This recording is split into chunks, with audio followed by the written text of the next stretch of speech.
Today's daf is daf Yud, and we're up to Tana Rabboni on the top line.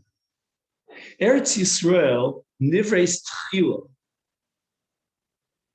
The first land that was created by God was Eretz Yisrael. V'chol ha'olam kula nivra lebasof, and only the rest of the globe was created afterwards, subsequently. Shenemar, and we derive this from the Torah, which is called in Mishlei Chachma. And Shlomo Melech says that Chachma, meaning Torah, was in existence ad shelo asa eretz, before he created the world. So Torah predates the world.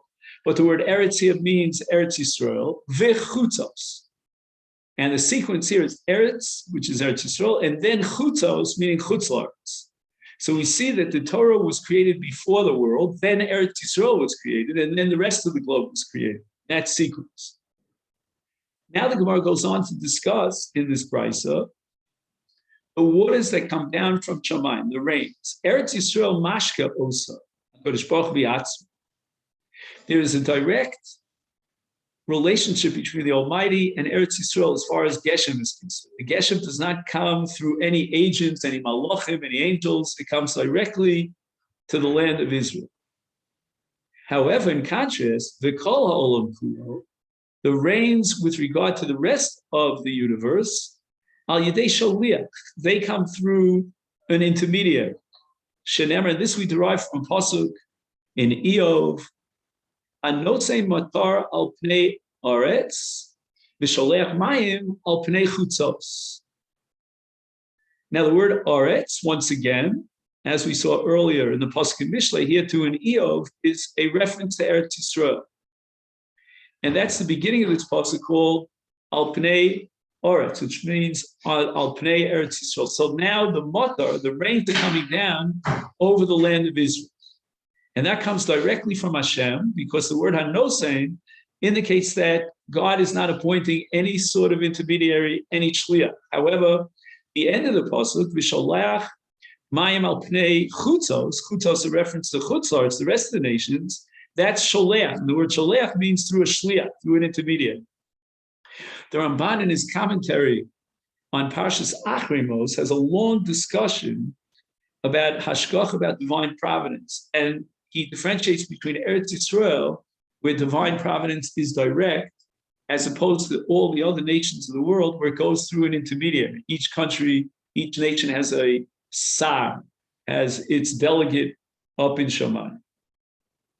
What else is unique about the rains of Eretz Yisrael? Number one, Eretz Yisrael shotza, mei gishamim. When it comes to the rains, there are the main rains, and then there are what we would call the tamtzis. Tamtzis means, in Hasidic terms, we would call shirayim. Shirayim means like the leftovers, the vestiges. So Eretz Yisrael shosam mei gishamim. These are the rains that come from the clouds onto Eretz Yisrael. The kol olam kulo mitamtzis. But whatever is left over after the rains fall on Israel, whenever the clouds have some sort of shirayim, that's called tamtzis, that shirayim will supply rain for the rest of the world. So we see now the significance of Eretz Yisrael in three different ways. Number one, it was created before the rest of the universe. Number two, the rains come down directly from God's hand to Eretz Yisrael, as opposed to a shliach with regard to chutzot. So number three, that the main rains that come from the clouds fall on Eretz Yisrael. What's ever left in the clouds, what we call the vestiges of water and moisture, that falls on the rest of the universe. Eretz Yisrael shosa chila. Eretz Yisrael will receive the Geshem first, v'chol ha'olam kulo lebasof, and the rest of the globe will receive the rains afterwards. Shneimar hanosein matar, again the same pasuk in Eov, al pnei oretz, and then it says v'sholeach mayim al pnei chutzos. So the commentaries here have a long discussion to try to explain what's the difference between this statement and the previous statement. They seem almost identical. In both cases, Eretz Yisrael is getting the main body of rain, primary, and then the vestiges go to the rest of the world. And in the last statement that we had in this brisa, the same thing is repeated, that first Eretz Yisrael receives the rain, and then afterwards the rest of the world receives the rain. So the Bach comments on this, and he points out that there is a subtle distinction between the two. First, the brisa wants to say about the mile of Eretz Yisrael, the greatness that it gets the Geshamim first. And then what happens is that the rains that fall in Eretz Yisrael have a certain surplus to it, and that surplus, which is sort of secondary, that falls on the rest of the year. Mashal, now the Brisa gives us a metaphor. Li'adam shemegabel es hagvino. When they make cheese, what they do is they mix smaller pieces of cheese, and then they pound them together to make one large piece of cheese. Notel esa ochel, it's something called the whey, W-H-E-Y. And what you have to do is you have to take and separate the good part of the cheese that's edible from the whey. And so to Eretz Yisrael will receive the ochel, so to speak, meaning the main part of the gshamim, and the psoles, the leftovers, that goes to the rest of the world. Omar Mar. Now the Gemara is going back to something that we studied yesterday on Naftes, that there's a machlokas between Rabbi Eliezer and Rabbi Yoshua. According to Rabbi Eliezer, the rains that fall from the heavens originate here on earth, and the rains from the sea evaporate and go up to the clouds, and then they come down as rain. Rabbi Yeshua, on the other hand, holds that there's something called Mayim Elyonim, that there's a higher place up in the heavens where the waters are stored, and then they come down through the clouds back down to earth. Omar Mar, Mimatkin Haim Bi'ov. According to Rabbi Eliezer, the Gemara raised the following objection. If it's the salt water, the seawater, then how could that be the rain that causes vegetation to grow? It's full of salt. And the answer is that as the waters evaporate, which is called a dim with an aleph, and they go up from the seas up to the sky, up to the clouds, then there's a process of desalinization when the salt is removed. Minole, the Gemara wants to know, does Rabbi Eliezer have some sort of a basis or a source for this? The Gemara answers, yes, he does. The Amar Rabbi Yitzchak bar Yosef, Amar Rabbi Yochanan, Ksiv. Now, we're about to embark upon a very fascinating drasha. We're going to take two psukim in Nach. One is in Tehillim, the other is in Sefer Shmuel Beis. And we're going to see two words, one in each pasuk, that are almost identical if you would just change one letter of those of either one of those two words. Siv. In Tehillim, in the 18th chapter, it says Cheshkas Mayim Ove Shchakim. And the Torah, and in this case in Ksuvim, it's describing the water inside that's absorbed inside the clouds. And the word that's used here is Cheshkas. Now, what you want to do is, I don't know if you have your own Gemara that you can underline things. If you do, underline the chaf of the word cheshkas. And now we go backwards in Tanakh to Shmuel Beis, who ksiv cheshras mayim avei shchakim. It's almost the exact same pasuk and the exact same word, but instead of the chaf, you have a reish. Do you see that? The third letter of cheshkas is a chaf, and the third letter of cheshras is a reish. Obviously, a reish and a chaf are two different letters. They're not interchangeable. However, the fact that in Tanakh, the same word describing the rainwater is used twice, minus a difference of one letter, that gives us the ability for a new type of a drush. It's a unique methodology. And what do we do in such a case in order to reconcile this, so to speak, this contradiction between cheshras and cheshkas? Shkol kaf ushtei aresh. Take the chaf out of the word cheshras and put it into the word cheshras. And when you do such a thing, karibe, then you read the word as chash sharas or chash sharas, because you've added the chaf to the shin. And in that way, you've reconciled this, so to speak, contradiction between the two words as they appear in two psukim. Now we have to add another element into the equation of this drasha, and that is that a hey and a ches are called osios mischalfos. That whenever it's necessary to darshan, we can derive conclusions by substituting a hey for a ches. So in this case, we now have the chaf and the shin. Okay, so we've solved that problem, the chaf and the shin. But now what we're going to do is we're going to take the ches at the beginning of this word cheshra, shara, and we're going to substitute a hey in place of the ches. That's how complicated this drasha is. And what does that give you? That gives the word hachsharas. Okay, hachsharas. So if you were ever a member of Bnei Akiva, hachsharas is a very important word. You know, you go to kibbutz for a year. So what does hachsharas mean?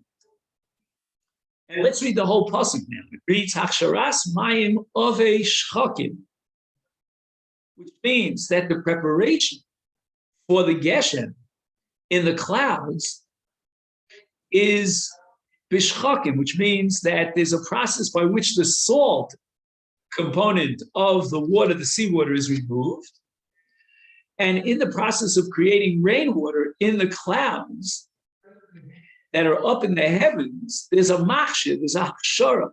And that hachshara, for the water that's in the oven, for the water that's absorbed by the clouds, takes place down here on earth as the water is separated from salt and it goes up to the clouds. So the Gemara now asks about Yeshua. What's Rabbi Yeshua going to do with this drasha, very complicated derivation? After all, Rabbi Yeshua holds that the source of rainwater is up in the heavens. It's not coming through a hefsher process, which means to take out the salt. What does he do with these psukim? Cheshras mayim, cheshkas mayim. Savar Allah, the Gemara answers, he holds like the chi asar Rav Dimi, like a drasha of Rav Dimi Omar, when Rav Dimi came from Eretz Yisrael to Bavel. Amri v'marav, he told us what they said in Eretz Yisrael about this distinction between chetras and cheshkas. Nehor or nehur anone. Nehur means very thin. Anone are clouds. There are two categories of clouds. There are very heavy, thick clouds, and they're very thin, like a mist almost. Right? Have you ever been to Niagara Falls? You know, you took the boat ride, the mist. So Zeirim Moi, Choshuch Hanoni. It means that these very light and thin clouds have a very limited amount of water absorbed in them. However, there are other clouds that are chashuk. Chashuk means, in modern Hebrew, kehim, meaning dark. They're more dark clouds, very thick clouds. Anoni. Sagyon moi. They are full and saturated with large volumes of rain. How does Rav Dimi derive this from the pasuk?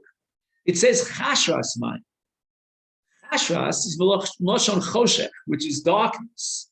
And that refers to a large volume of water that's absorbed in a dark, thick cloud.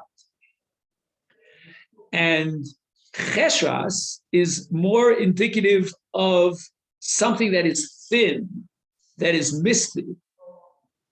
So when the Anonim are Chashuchim, when they're dark and thick, and they're full and saturated with larger volumes of water, then the rains will come down in torrents.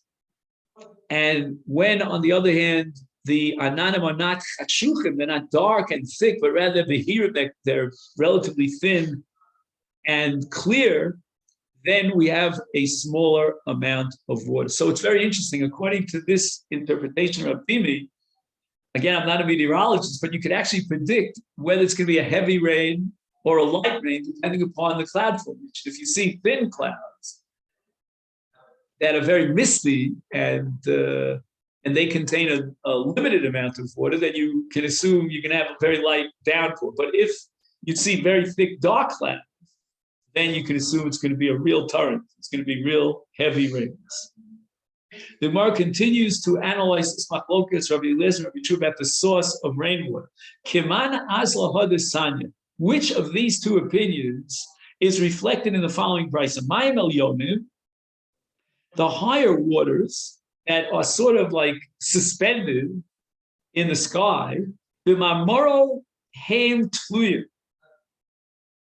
With the word of God, they are suspended. It's like a pool that's in the air, suspended in air. Uperoseim, and their rains that they produce, like a fruit that's produced by a tree, is megishavim. That's rainwater.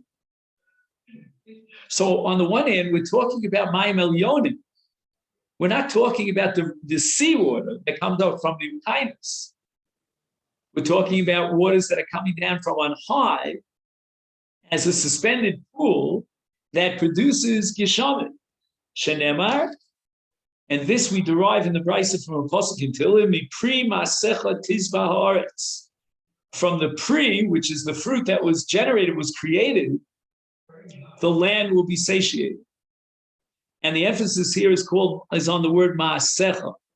It means that the mayim elyonim are like the Maise Yidei Hashem. They are created by the handiwork of God. And then the mayim will produce a tree.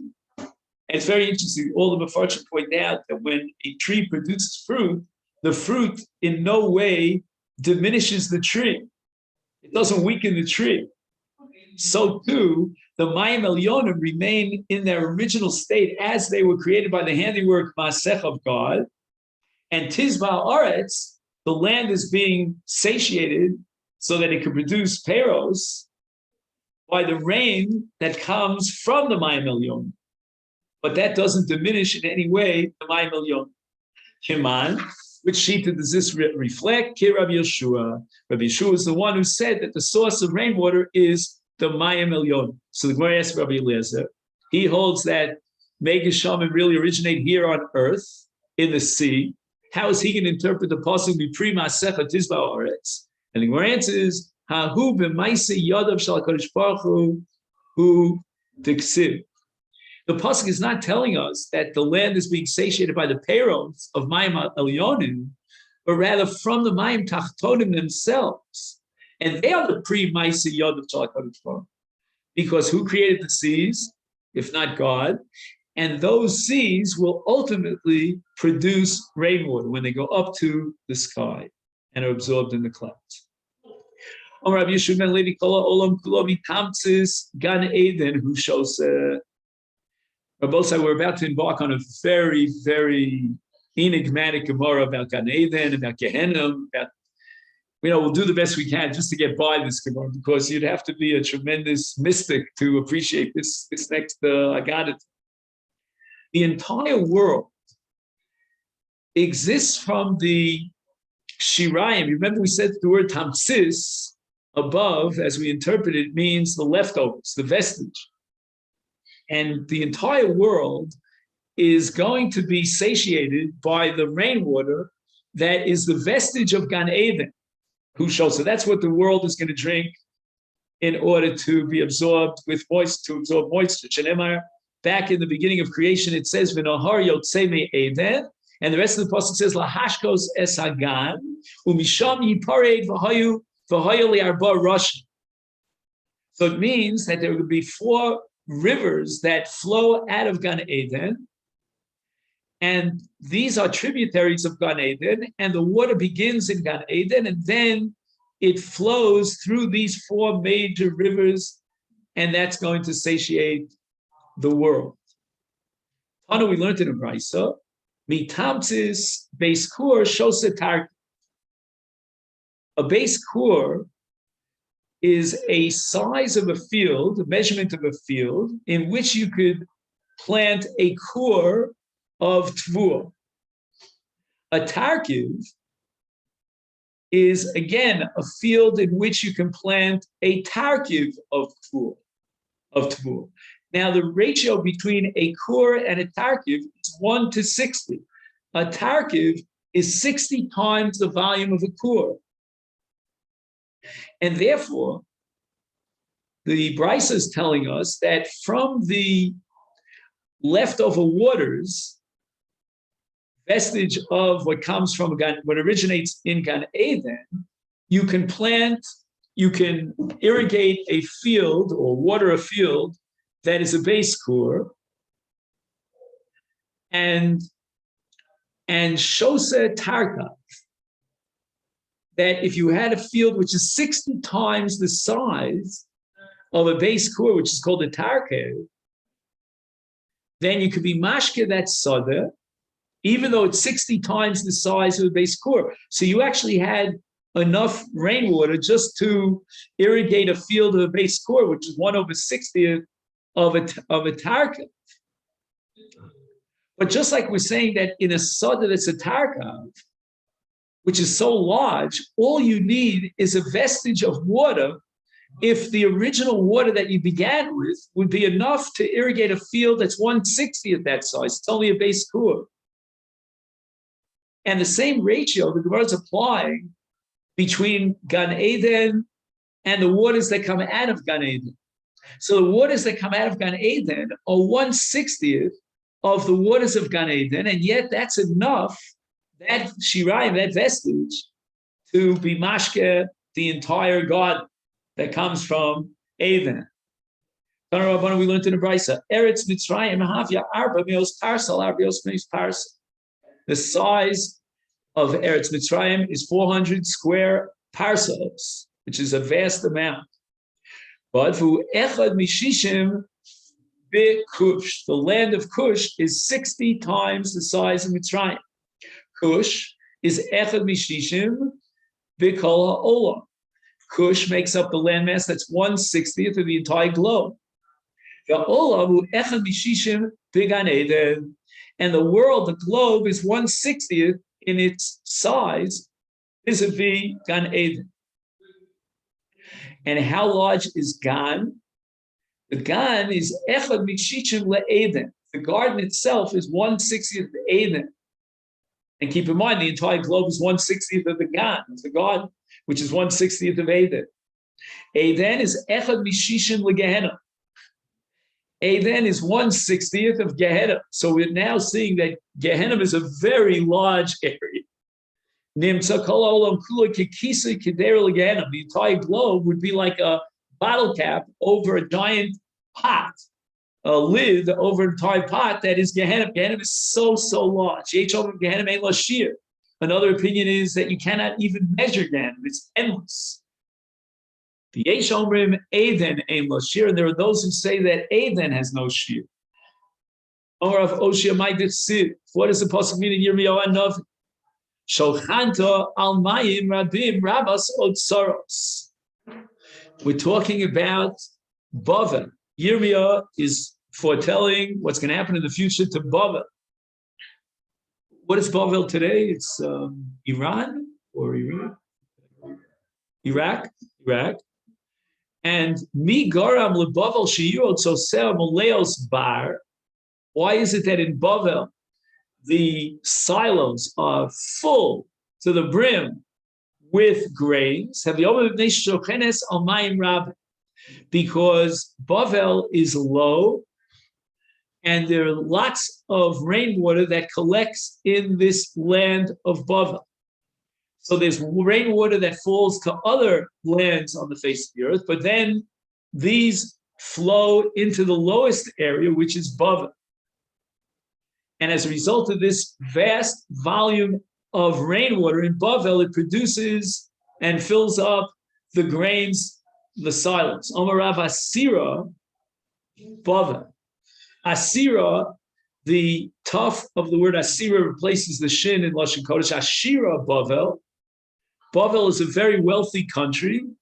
The Chatzda below Mitra, you don't even need extra rainwater. There's so much water that's absorbed into the ground in Bavel. You don't even have to rely on rainwater. The tefua will grow on its own even without rain.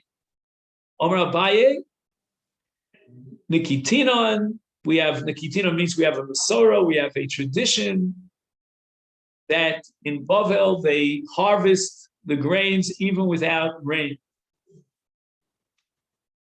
And Tovani v'lo yovshani. The land of Bavel is Tovani. Tovani means it's moist. It's full of, what we call in Hebrew bitzot. Bitzot are, areas that are so wet, and it's not dry at all. And that leads us to the Mishnah. Now, the Mishnah is a continuation of what we learned on Daf Beis, and the discussion is all about what's called Bachkashas Yishamim. In the 9th bracha, which is called Birchas Hashadim, we ask the same Talamot Levracha. When do we begin to request rain? And here we're going to have a fundamental distinction between Eretz Yisrael and the other countries on the face of the globe. Now, the first Geshem, which is called Yoreh, Yud Vav Reish He, is divided into 3 time periods. And the Gemara back on Daf Vav records a 3-way machlokes as to when it is the first period of rain in Eretz Yisrael, which is called the Revia Rishona. According to Rabbi Meir, the Revia Rishona is the 3rd of Cheshvan. The next Revia is the 7th of Cheshvan. That's the second rain that falls. And the 3rd rain is on Yud Zayin B'Cheshvan. So we have Gimel, the 3rd of Cheshvan, the 7th of Cheshvan, and the 17th of Cheshvan. That's according to Rabbi Meir. And Rabbi Yehuda says that the first rain in Eretz Yisrael, the Revia Rishona, will fall on the 7th of Cheshvan, not on the 3rd. The second rainfall will come on the 17th, and the 3rd and last rainfall will be on the 23rd of Cheshvan. And Rabbi Yossi is the 3rd opinion that the first rains fall on the 17th of Cheshvan, the second on the 23rd of Cheshvan, and the 3rd, on Rosh Chodesh Kislev. The Mishnah begins by recording the opinion of Rabbi Meir. We begin asking the same Talamata and Birchas Hashadim at the time of Revia Rishona, which is the 3rd of Cheshvan. This is the opinion of Rabbi Meir. Rabbi Gamliel Omer, no. We have to delay the request, the petition for rains until Shiva, until the 7th of Cheshvan. And why is that so? Rabbi Gamliel explains why he chooses the 7th of Cheshvan. Now, the 7th of Cheshvan is 2 weeks. It's actually the 15th day following the end of Sukkot. Chamisha Soyom Liachar Chag. Why? Why do we wait 2 weeks after the Chag? Kidei sheyagia achron shebi Yisrael. We want to encourage Jews to come in Aliyah for the Regel, the holiday of Sukkot. And in order to do so, we have to almost guarantee them that they'll be able to return home after Sukkot when they pack their bags and climb onto their donkeys, and they'll get back to the furthest place that they have to get to, and that's called Nahar Pros. And to get from Eretz Yisrael to Nahar Pros will take a full 2 weeks. If we would already request rain during that period of time, then the rivers would overflow with water, and the people who live on the other side of Nahar Pros would not be able to get home. So in order to encourage people to come in Aliyah for Regel, we're going to delay requesting rain until it would no longer be detrimental for those who have to go back after the Regel. That's why Rabbi Gamliel comes to the conclusion that we begin asking for rain on the 7th of Cheshvan. And Omer Rabbi Elazar, halacha to Rabbi Gamliel, Rabbi Elazar in our Mishnah, actually in the Gemara, Paskins like Rabbi Gamliel, and that's our minhag. We only begin asking for rain on the 7th of Cheshvan. Tanya, we have a brisa. So all this is referring to Eretz Yisrael. Ananya Omer Ubagola, but in Bavel or anywhere in Chutz La'aretz, we're not going to ask for rains until the rainy season. When is the rainy season? Ad Shishim B'Tkufa. And that's the 60th day of the autumnal autumnal equinox, which is called Kufas Tishrei. Now, I'm going to believe Neder, if you're interested, I'll photocopy for you. The Masechet has a long discussion about the breakdown of 365 days of the year into 4 Tkufos. There's Tkufas Nisan, Tkufas Tammuz, Tkufas Tishrei, Tkufas Teves. Each Tkufa is 91 days plus a little. And the Tkufa that we're focused on now is what's called Tkufas Tishrei, which is otherwise known as the autumn season. And when that Tkufa begins in Tishrei, we now count 60 days. That's a full 2 months in order to get to that autumnal equinox. And that's when we're going to begin to ask for rain. In our calendar, I believe it's around December 5th. I mean, it changes, the leap years, many different elements. So now we have 2 Piskei Halach. We have an Eretz Yisrael Psak that we begin, She'elas Kishamim on the 7th of Cheshvan. We have now Hananiah's Psak for the Gola, and that is the 60th day of the Tkufa. Gemara asks, Aini, is this really so that Shmuel paskins like Hananiah? Vabo minei Shmuel, the students asked a question to Shmuel. Me emasai madkirin. Madkirin, the Dalet in Aramaic, replaces the Zayin in Lashon Kodesh. So it's Maskirin. Maskirin means when do we begin to ask for rains? The same Talamotar in Bavel. Amalahu, and Shmuel answers, Michimi Aile Sive Lebeis Tovus Rishba. There's a lot of Aramaic. He's saying from the time that they begin to gather in the wood and store it in the storage house of a fellow by the name of Tavus, who was a bird trapper. And basically, he would gather together the wood so that when the rains would fall, it wouldn't ruin the wood, because the rains obviously make the wood moist and soggy, and you wouldn't be able to use it as firewood. And you need firewood during the rainy season, during the winter season. So now the question is, if Shmuel's response to the question, Me'emotai Maskirin, is from that period of time, because they knew in this Otsar Shel Tvus, they knew exactly when the rains were meant to begin, and that's when they gathered in the trees, the logs, then how could Shmuel then say that we begin to ask for Geshamim the 60th day of the Tkufa? And the Gemara answers, Dilma Idi V'Idi Chad Shiruhu. It could be that this is all one shir. In other words, the Zman of Hachnosas HaEitzim Liotros is identical with the 60th day of the Tkufa. Iboilu, the Gemara has the following suffix. Yom Shishim Kilifnei Shishim O Kiliachar Shishim. The 60th day of the Tkufa, is that the day on which we begin to ask for Geshamim, called Kiliachar Shishim, or is it Kilifnei Shishim, meaning we have to wait for the next day? So it's really 61 days. Toshma, we learned a machlokas amoram about this very question. Rav Amar Yom Shishim Kiliachar Shishim. So the 60th day is the day on which we begin asking for Geshamim. Shmuel Amar Yom Shishim Kilifnei Shishim. The 60th day itself is like a day before Shishim, meaning we have to wait till 60, 61. Amar Rav Nachman Bar Yitzchak V'Simonach. And I'm going to give you an insight into this machlokas, and also a way of remembering the shitos.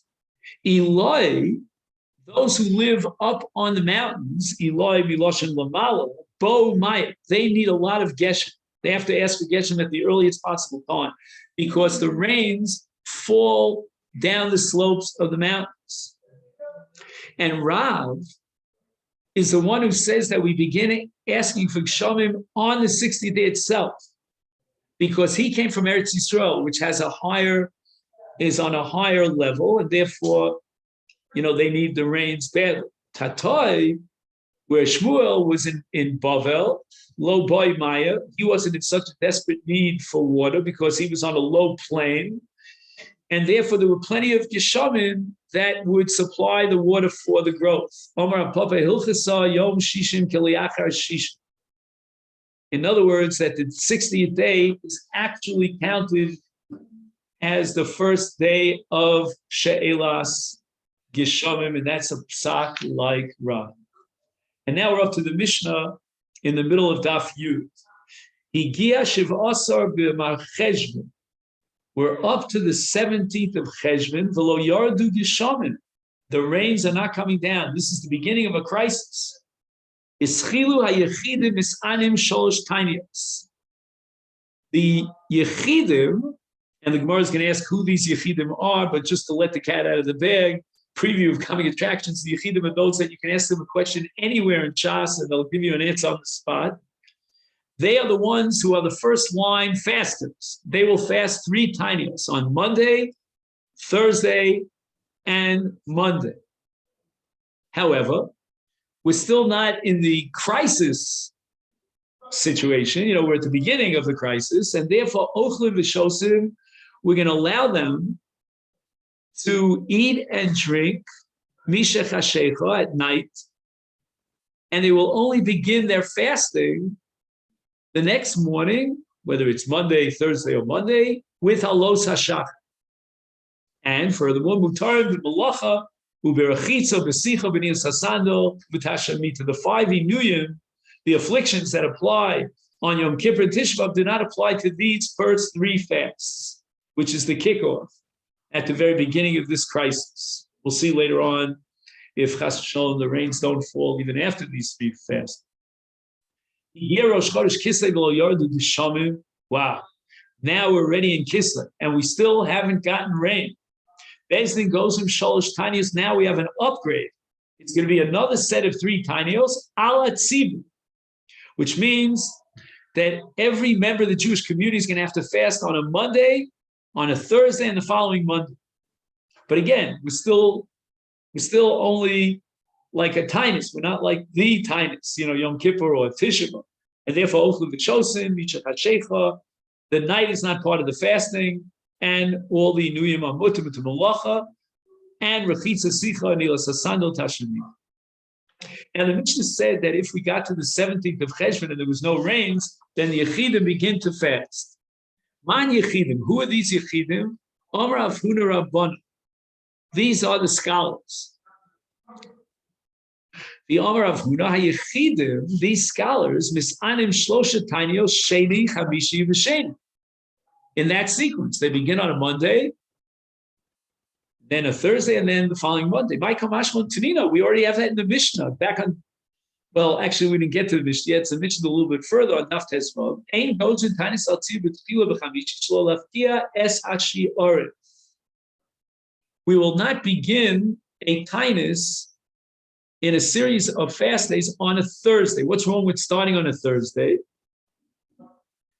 On Thursday, in general, forgetting about the Tainus, people are beginning to stack up on food for Shabbos. And now we're adding another element into the equation by fasting on Thursday, and then Thursday evening is Motzai of fasting. And again, it's going to bring people out to buy lots of food, because not only are they buying food for Shabbos, they have to buy food for breakfast. And what's going to happen is the sellers in the market are going to get wind of this. They're going to think that there's a tremendous famine in the world, and we have no food. Everyone is hoarding food. They're running to food, and they're going to raise the prices. And it's going to be very hard for the people to afford their prices, because they have you by the gergel, as we say. They have you around the neck. Ella, but rather, Seder, what is the Seder? The Tainiyos Sholosh Tainiyos Rishonos B'Sheni B'Chamishi B'Sheni.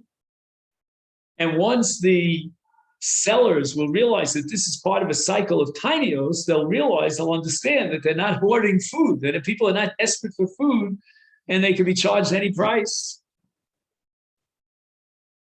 So the Gemara answers, what's the chiddush now of Rav Huna? Ma'odetem, I would have thought Hani Milu. Sibur. When the entire community is fasting and the sellers in the marketplace get wind of this, they come to the conclusion that there's a shortage of food and they're going to jack up the prices. But the first 3 fast days, which are only a taanit of yechidim, there are only few people who are actually fasting. These are the Talmidei Chachamim, the great scholars. Lo, we don't have to worry about hafkash or that the sellers will jack up their price to a ridiculous sum of money. Amash Malan, Rav Huna wants to teach me, no, even if it's only the yechidim, these individuals who are fasting, you cannot fast on you can't start the process on a Thursday because there's still a chashash. We have to worry about Shema Yafkius Hashiyar. Tanya Nami Hachi, and this is what we learned in the Brisa, like Rav Huna, Sheschilu Ayechidim Lisanos Misanim Sheni V'Chamishi V'Sheni. So even when the Yechidim are fasting, it's only a small group of people. Nevertheless, they begin on a Monday, not on a Thursday. Now we go on in the Brisa. Mafsikim b'Roshei Chadashim. On Rosh Chodesh, we don't fast. So, for example, if a Monday or Thursday of this series of fasts happens to coincide with Rosh Chodesh, we're going to postpone the fasting because we're not allowed to fast on Rosh Chodesh.